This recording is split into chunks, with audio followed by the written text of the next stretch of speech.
Bu videoda size sıfırdan İngilizce öğrenecek olsaydım nasıl bir yol izlerdim onu anlatacağım. İngilizce ile ilkokuldan sonra hazırlıkta tanışmış, daha sonra Yıldız ve İstanbul Teknik Üniversitelerinde hazırlık atlamış, yabancı bir şirkette 15 yıldan fazla her gün sabahtan akşama kadar dünyanın her yerinden insanlarla İngilizce konuşmuş ve 100'den fazla yabancı kişinin yöneticiliğini yapmış, son 2,5 yıldır da Londra'da yaşayan birisi olarak bugün dil yolculuğuma dönüp baktığımda çok önemli bir dönüm noktası yaşadığımı fark ettim. Ve bu dil öğrenme konusuna bakış açımı tamamen değiştirdi. Bu dönüm noktası hiç beklemediğim bir şekilde işe başladığım gündü. Birazdan anlatacağım. Dil öğrenmenin aslında oldukça hızlı ve etkili bir yöntemi var. Bilimsel olarak da ispatlanmış. Ama birçok yer geleneksel yöntemleri önermeye devam ediyor. Vaktiniz varsa bu rota tabii ki çok güzel. Fakat uzun bir yolculuk olduğu için ve kişiye özel bir yöntem de olmadığı için aşırı emek gerektiriyor ve bu da birçoğumuzun yolun başında havlu atmasıyla sonuçlanıyor. Bu videonun sonunda İngilizceyi vaktinizi ve enerjinizi boşa harcamadan ve en önemlisi motivasyonunuzu kırmadan sizin işinize ve amacınıza yönelik olarak nasıl öğrenirsiniz?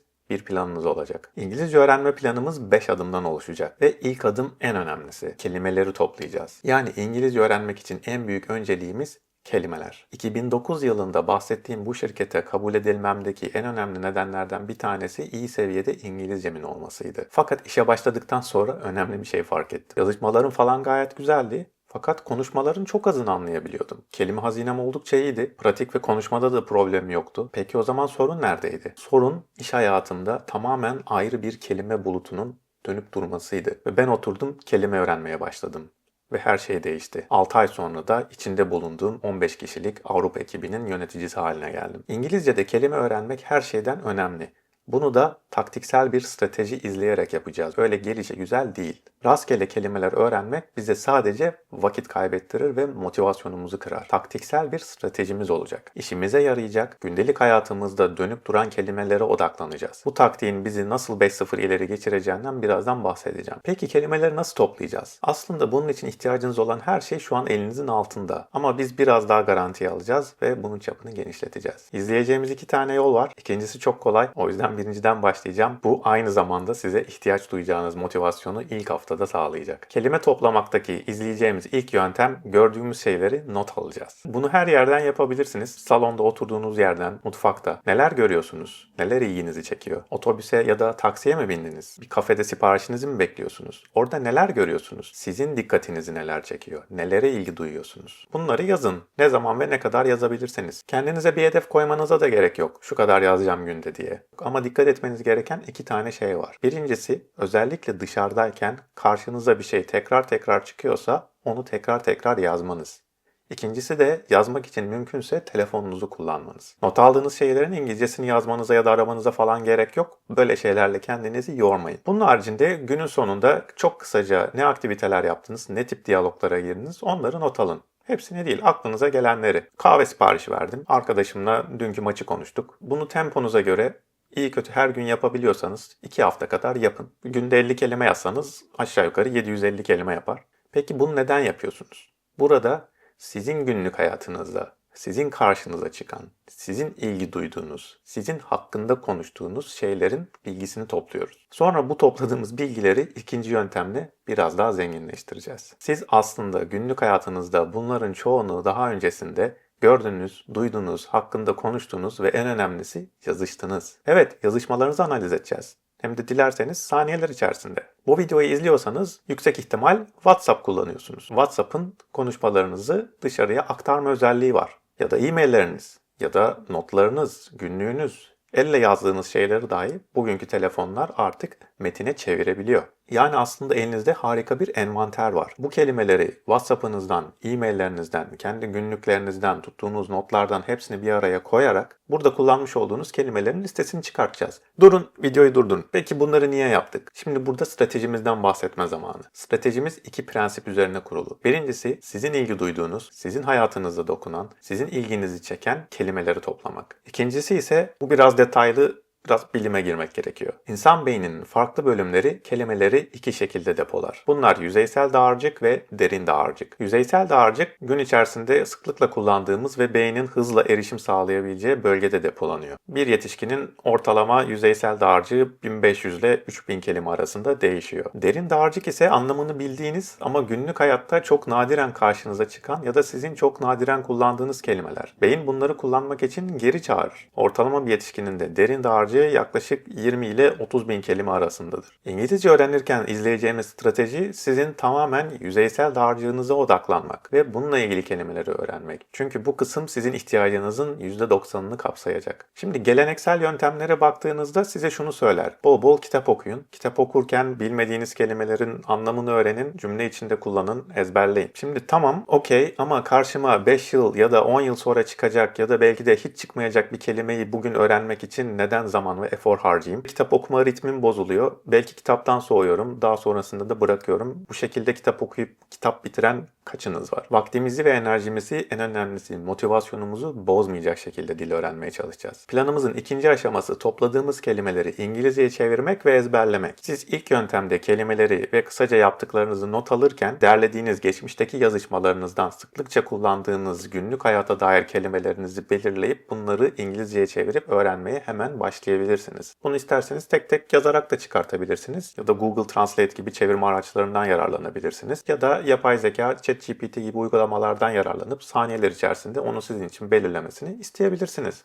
Çıkarmak istediğiniz gizli ya da özel şeyler varsa onları çıkarttıktan sonra hepsini böyle tek bir yere yığın halinde toplayın. ChatGPT, İngilizcemi geliştirmek istiyorum. Bunlar WhatsApp'taki yazışmalarım. Bunları inceleyerek günlük hayatımda karşıma çıkacak kelimeleri belirleyip bana yanlarında İngilizcesiyle birlikte listeler misin? Şimdi bunları istediğiniz şekilde ezberleyin. İster kağıda yazın, ister tekrar edin, ister cümle içinde kullanın, ister bildiğiniz şarkıların sözlerini değiştirerek içine ekleyin. Bununla ilgili tonla ezberleme yöntemi mevcut. Ben şahsen kelimelerin İngilizce anlamıyla bir kağıda birkaç kere yazarak ezberlenilmesinin en etkili yöntemi olduğunu düşünüyorum. Ama siz dilediğiniz yöntemi seçebilirsiniz. Siz bu kelimelerle işe başlarken bir yandan da 2 hafta boyunca topladığınız kelimeler ve yaptığınız aktiviteler de şöyle uzunca bir envanter haline geldi. Aynı şekilde bu kelimelerin de İngilizce anlamlarını çıkartacağız ve ezberleyeceğiz. Bir yandan da gün sonunda yapmış olduğunuz aktiviteleri basitçe yazmıştınız. Bunları da ister yine Google Translate gibi çeviricilerden ya da hepsini derleyip ChatGPT'ye yazarak bize İngilizceye çevirmesini isteyeceğiz. Ve buradan da yeni bir kelime grubu kazanacağız. Bu günlük aktivitelerinizle ilgili size küçük ve basit diyaloglar oluşturmasını da isteyebilirsiniz. İngilizce ve Türkçe olarak. Hemen birkaç örneğini ekranda paylaşıyorum. İngilizce öğrenme yolculuğumuzdaki 3.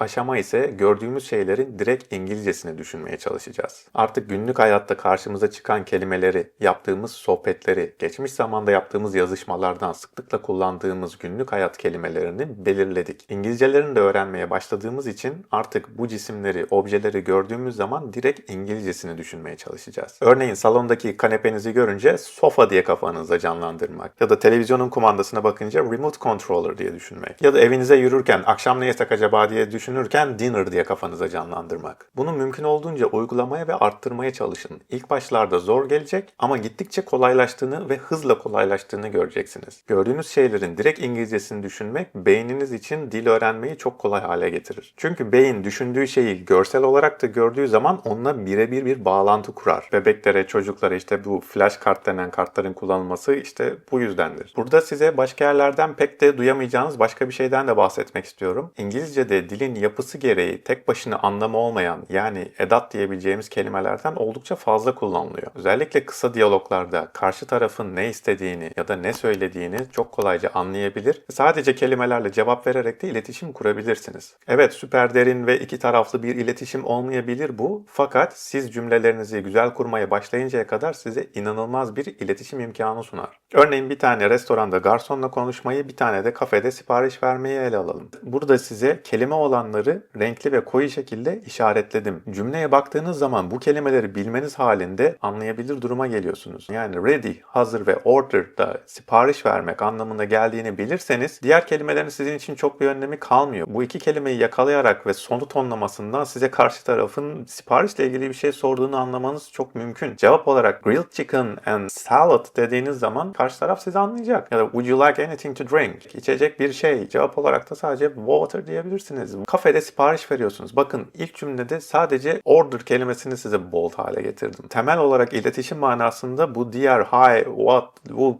you like bunların pek bir gayesi yok. Yani order buradaki amacınız sizin sipariş. Cappuccino kelimesini bildiğiniz zaman iş bitti oluyor. İngilizce öğrenme yolundaki 4. aşamamız bol bol İngilizce dinlemek. İngilizce dinlemeye maruz kalmamız gerekiyor. Burada benim size tavsiyem günlük hayatınıza yakın içerikler veya hobilerle ilgili şeyler olması. Sadece akıcı diye Game of Thrones dizisini izlemek size dil bakımından çok fazla şey katmayabilir. Hatta motivasyonunuzu kırabilir. Onun yerine mesela aile ya da komedi diziler olabilir. Daha çok böyle günlük hayata dair diyalogların döndüğü. İlgi alanınız ya da hobinizle ilgili YouTube içerikleri olabilir. Eğer YouTube kanalları izleyecekseniz sadece tek bir konu seçmenizi ve hep o konuyla ilgili içerikler izlemenizi tavsiye ederim. Bunun haricinde ne izliyorsanız izleyin, İngilizce altyazılı izleyin. Anlamadığınız kelimelere hiç takılmayın, akışınızı bozmayın. Size lazım olan kelimeleri zaten önceki taktikle öğreneceksiniz. Bu arada hiç yadırgamayın ama çocuk çizgi filmleri izleyebilirsiniz. Mesela ben bizim çocuklardan ötürü Blue'yu izliyorum sıklıkla. Bazen onlar gidiyor, ben izlemeye devam ediyorum. Oldukça keyifli bir çizgi film. Ya da meşhur Peppa Pig var. Onu o kadar sevmiyorum. Fakat dil öğrenme konusunda bu çizgi filmler gerçekten çok başarılı. Onun dışında sevdiğiniz şarkıları bulun, ezberleyin. Sevdiğiniz filmlerin repliklerini bulun, repliklerini ezberleyin. Onlarla birlikte onların söylediği gibi söylemeye çalışmaya gayret edin. İngilizce bu içerikleri dinlerken yaklaşımınız hep cümle akışlarına konsantre olmak olsun. Kelimelere takılmayın. Anlamadığınız kelimeleri bırakın geçsinler. İzleyeceğimiz 5. ve son aşama artık cümle kurmaya başlamak. Ben bugün cümle kurma pratiklerine başlayacak olsam sevdiğim şarkılardan ve repliklerden başlardım. Malum kendime de günlük hayatımdan bana özel belirlediğim bir dolu kelime var. Bu kelimelerin uygun olanlarıyla başka cümleler türetmeye çalışırdım. Burada verdiğim örnek meşhur Guns N' Roses grubunun bir tane November Rain adlı yani Kasım Yağmuru isimli şarkısından. İkinci dörtlükte benim tamamen normal hayatta karşıma çıkacak kullanacağım kelimeleri içine koymam ve bunları değiştirmemle ortaya çıkan sonuçlar. Ezberlediğim ve bildiğim bir şarkı aslında bir şiirin ya da cümlelerin içerisinde bu kelimeleri yerleştirebiliyor olmak, yeri ve zamanı geldiğinde beynimin otomatik olarak bu kalıpları su üstüne çıkarmasıyla zaten oluyor her şey. Örneğin buradaki cümlelere ayrı ayrı baktığınızda In the Cold November Wind'i herhangi başka bir cümlenin sonunda bitirebilirsiniz. Ya da Hold an Umbrella kalıbı yani bir şemsiye tutmak. Life can change, hayat değişebilir. Artık burada kendinize sınırsız bir şekilde cümle kombinasyonları yapmanın kapısını açmış oluyorsunuz. Siz ezberlediğiniz ve değiştirdiğiniz bu cümleler, şarkılar, replikler ne kadar fazla olursa sizin konuşma adımlarınız da o kadar hızlı ilerleyecektir. Bunu ilk alıştırma olarak düşünürsek bunu bir ileri düzeye taşımak için neler yapabiliriz? Hatırlarsanız günlük hayatta yaptığınız şeyleri kısa kısa not almaya başlamıştınız. Şimdi onların cümle şeklinde İngilizce çevrimini yapabilirsiniz. Hatta bunu daha da ileri bir seviyeye taşımak isterseniz